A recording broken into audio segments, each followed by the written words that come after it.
you can find me very easy. Thank you very much. Thank you so much, Diego. And really good hearing what's happening in your part of the world. And our next speaker is also from South America, from Peru. Welcome, Kimberly.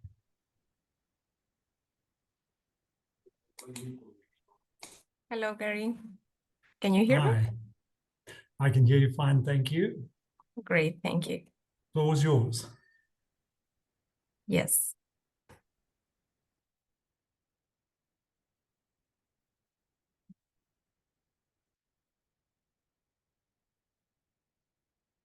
So, hello, everyone. My name is Kimberly Rojas, and I am representing Peru.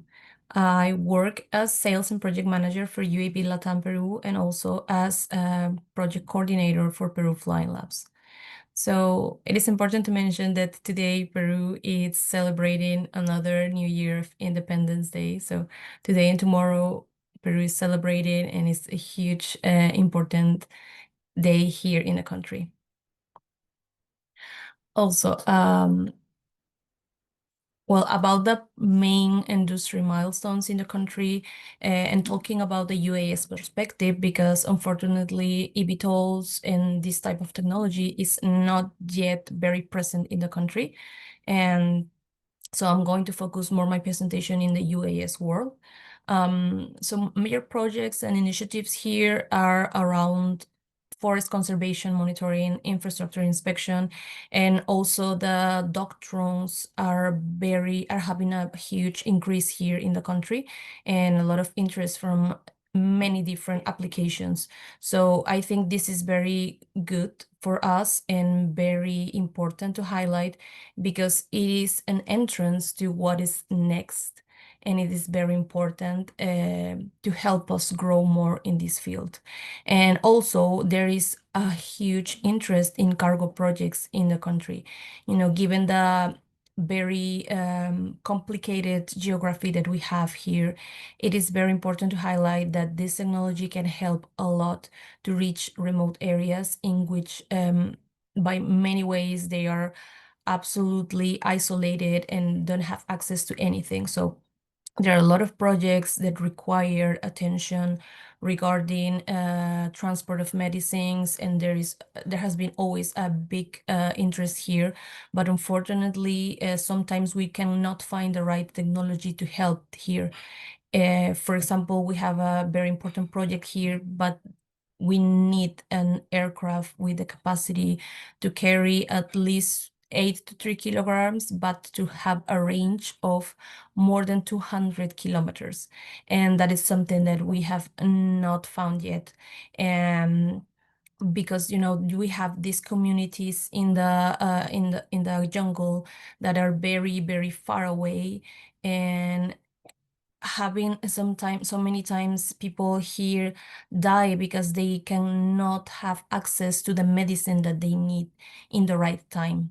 So this is a very huge concern here in the country, and unfortunately we have not been able to attend this in a proper way. So there has been a lot of projects to impulse more this and to work more on this field, and there are even universities trying to develop this technology so we can use them here. Also, not only talking about medicine, we have also very interesting projects here that need to carry very heavy lift, and with also long range from 50 or 100 kilometers. But they need to carry like weights for upper than 80 kilograms or 100 kilograms, because there are very huge projects for construction and engineering here in very remote areas, and they need to have a technology that help to transport the materials to build things there. So having or being able to work with this will help a lot to reduce the time of the projects. So this is also a call for anyone that is interested in participating in these projects. Please contact me, because it will be really good for us to being able to have that support and to work on these cargo projects that we have now here in the country. Also about there has not been major updates about key partnerships or collaborations in the country, and there has been a bit of intention of changing the actual regulation that we have right now. So I must say that according to everything that I heard here and that I know from people that work in other parts of the world, we are very way behind of local regulations, regional regulations. So there is an intention to align with the worldwide regulation, and however, this has not been approved yet, and we are still facing a lot of operational restrictions according to the current law here about drone technology in the country. And there are also good points here. We do have a law. We do have things that regulate us and then tell us that we need to get a license, we need to register the drones. And there has also been a small improvement in also mentioning that according to the type of work that we're going to do, in some cases we will need permission. So there is an intention to make this better, but we are still, going very slow compared to other countries in the region. And also there has not been major updates about government initiatives or policies. About public sentiment, I think that it's very positive here in the country. Talking about UAS, at first it was a bit concerned. People were a bit concerned, but now I think that regularly people see this as a very positive tool and that can create a lot of job opportunities. Because, for example, in the past there were very few centers to train for drone pilots or anything related to drones, and now you can find like a lot of opportunities and a lot of options, so you can pick which one you have. You have all type of prices too regarding this. So in general, it feels, and you can see that the acceptance of the technology is increasing a lot. And for example, today we have one of the first drone shows that is going to happen for the Independence Day here in the country. And we have also very huge projects for drone surveillance in the city of Lima, and also in private companies with large territory.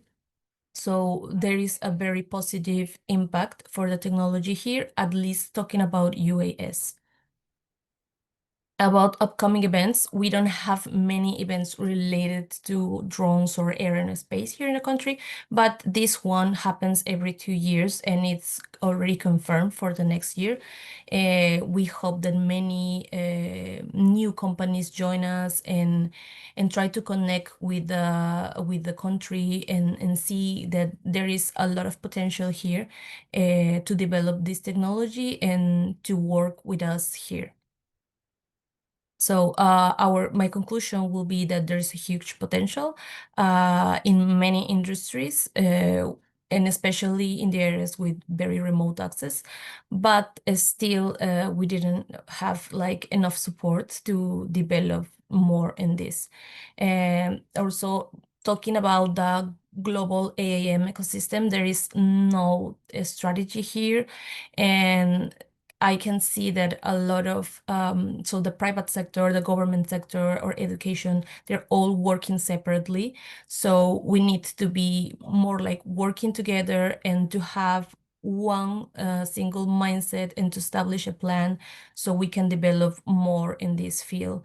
So there is a very low awareness about the technology, very minimal investment in this field. But I think that we have a very high potential, and with the right plan, we can work on this and have more development in the country.